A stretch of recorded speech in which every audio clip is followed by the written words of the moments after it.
This is why I'm elected. If I cannot say these things on this floor, sir, I better resign and leave. As elections gave the citizens the chance to make their political decisions, constant demand for quality leadership from those they voted into office. Look at us, man, there is nothing, we are starving. Tinubu should please do something. It's also important to having a Nigeria of everyone's dream. Join Ʀᴏᴜᴜᴜ as it takes to task seasoned analysts, opinion makers, business professionals, and politicians on issues around politics, policies, governance, and leadership every Monday to Friday from 4 to 5:30 p.m. on your super dial mainland 98.3 FM. We'll welcome you, roommates, as we discuss the situations.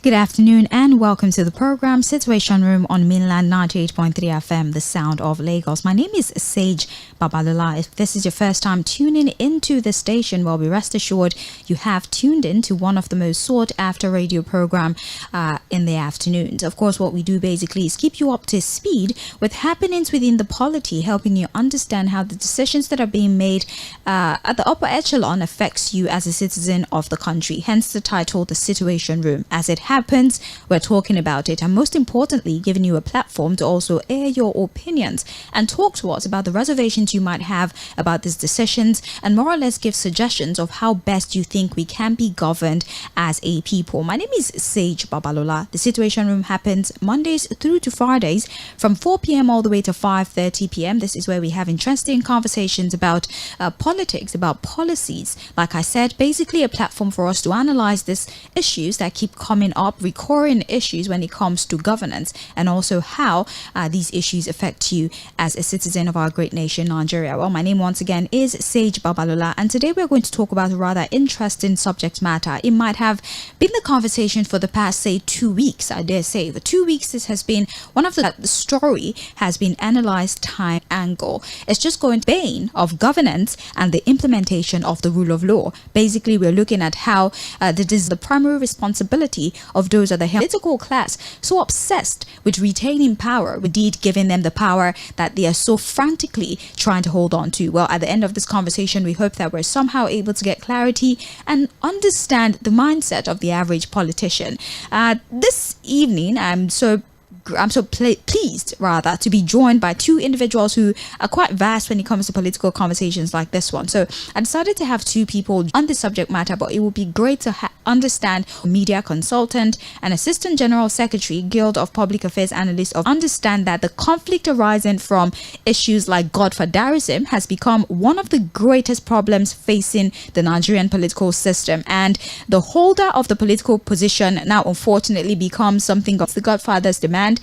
He can suffer things as dastardly as impeachment, the very essence and validity of our existence as a nation. And think of the billion the country has been completely monetized. We see where these godfathers focus on pleasing only them. We've seen statements like, nobody can take away my political structure. And then you start to wonder, the people of a state are, and hopefully, like I said, at the end of this conversation, Sᴛʀᴜᴜᴜ, and throughout the course of the evening, we'll be looking at retaining political structure, the bane of governance, and the implementation of the rule of law.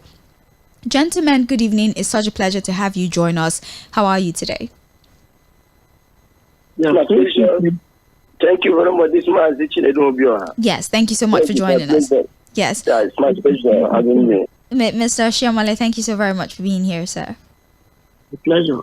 Yes. So let's start like this. Let's talk about the elephant in the room, which is the concept of godfatherism. This phenomenon where powerful political figures exert significant influence over political candidates and even elected officials. And this clearly is a deviation from the concept of democracy, where the leadership selection process ideally is supposed to rest solely on the shoulders of the electorate. We've seen instances, this is not a new thing, the Saraki Lawal face-off, the ʀᴜʟᴜᴜ, we've seen the Adedibu Lajoda crisis, for example, Uba and Igige saga, and now we have the Nyesom and Sims Fubara tussle, which unfortunately has led to a ripple effect of arson and even the unfortunate death of about 5 individuals in Rivers State, which is, like I said, going to be the foundation on which we build this conversation. So the question I have, first of all of these examples, which leads me to the opening question of what is the exact mechanism of influence that political godfathers have on their godson? Is this loyalty? Is this coercion? Or should the allegiance of a godfather or to a godfather take precedence over the devotion that these godsons, so to speak, are supposed to have to their people? Let's kick off conversation with you, Mr. Oshiomhole. What exactly is it? Is it force? Is it loyalty? And should the primary duty or loyalty be to the godfather or to the people that you have been elected to rule? Thank you once again, Sage. It isn't about loyalty. It isn't about anything about good intent and all that. It's purely about greed. The politics, like Oliver Twist, not having enough. So what we have here is that you have people who seem not to be content with what God has given to them, and they're just down to earth. They're hell-bent in being the current one we have today. You also see that so people think there's need to them except when they are into the politics. So maybe General Sani Abacha in charge, and he had any kind of structure whatsoever for anybody to say that except for your own people at your local level. So what happened was that you just have to go meet the people, and people need to know you. They needed to know you. They needed to hear from you, and they will have to choose whether you could really represent them. So it wasn't based on any kind of political party, but trust, organic trust. They must have known you, where you have stayed, if you have stayed with them in that locality and all that. So you have to tell them what you wanted to do. So the issue here is that, and based on that, people were able to choose. People were able to choose and say, look, this, and when, as they did, when they got disappointed in you, you won't be given a second chance. So it's about pure greed. Some people who are politicians who have become Oliver Twist over and over again and have continued to let the people down. All right. Well, thank you very much. I appreciate the answer that you have provided. Well, we see that individuals who usually turn to godfathers, according to our guest here, is basically just greed and the fact that they don't believe they have it in them to talk to the people, to convince the people to pick them. Hence, their desire to approach political. The concept of God mentorship with the financial support you pay back for. I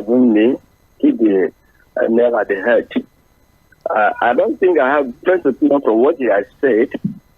He was careful to choose his word, greed, separately until I die.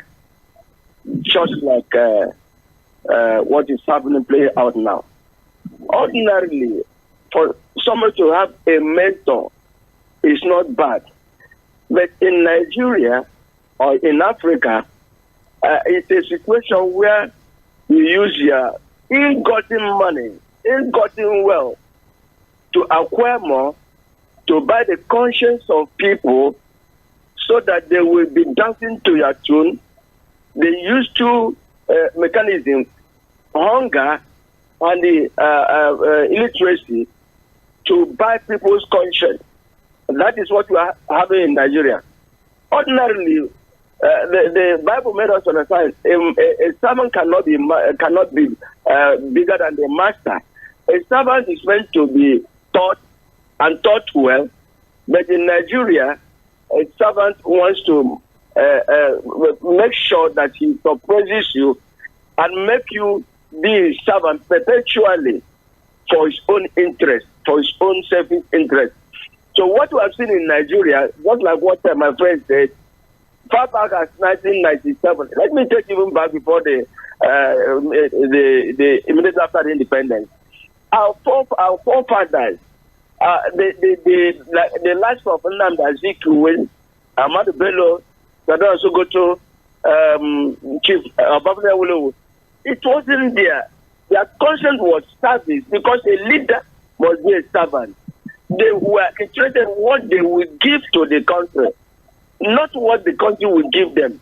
About some press people, nobody, they come to the governor, selfishness today, because of their own conscience. You don't have any conscience. So it's unfortunate after you. Clear that rather than focusing on governance, who is impossible to have this conversation, which is not it should look like out to individual normally. So let's talk about the complicity of political parties. How has the actions and maybe in this case the inactions of party leaders contributed to the errant breakdown of law and order that we're experiencing in the political landscape at this time? Sometimes I sit back and I wonder what they will be thinking. The great about my colleague all that was to make sure the development, capital development, to do with development, and you can't let the proliferation, Republican convention, conservative mindedness, and all. If you also saw it's even a mockery in the drive day, the opposite of who was Sᴛʟᴜᴜ just name them. The hundreds of students who died on the street chanting how many people soldiers go kill. When you look at the souls of the departed, including Abiola, who was not as broad in life in their grave, and what they feel about what we have to do. So I think there is no ideology behind what we have to do. So who seems to have been if not, remember Tɣᴇ for any come for that, but you didn't have to pay. You now have to understand how poverty has been. That they can no longer think that are successfully weaponized poverty and made it so difficult for people to face it. All right. Well, thank you very much, Mr. Sᴛʟᴜᴜᴜ. We appreciate you. This calls to question the credibility of even the political parties that are supposed to be something of a structure that can call their members to order. Mazi, let's talk about this structure in question. Let's address this idea of a structure, which unfortunately happens to be the bone of contention, especially, for example, in the case of Rivers State. There's the belief that the governor is supposed to be the CEO of the state and by extension, the head of the party structure, at least at the state level. And this is a notion that is now being contended because we have on our mean that and is a my doctor me and criminal these structures that is based on an individual. And that reminds us how the political parties are formed. You made mention of River State. You see what is happening? And so be it that the original structure belongs to me. The answer is no. Not only in River State, in Abia State, when she was to Tɣᴇ negative person, what happened about it? And that's someone that do blind Lagos. He didn't maintain any. Also, when Amechi picked this man, graduated to be the general administrator chairman, who does that? How can that state move forward? And he now wants to make sure that the councillors are picked by him, the commissioners are picked by him, the governor also picked by him. Even when the governor now, you know what happened in River State. So the structure we are talking about is structure of criminality, and that is we must destroy it in Nigeria. It doesn't give room for any improvement. It doesn't give room for any development. That is why I agree with my friend Gorata that there's no ideology. In an advanced country, when a party has ideology, even if you leave, even those in the other upper chambers, they sustain that ideology. What is happening today is chop and chop, where there is enough food. I never expected that those electors on the platform of other neighbor or whatever, when they go to the National Assembly, they will maintain that ideology. They maintain that. They join them in eating. Nobody talks about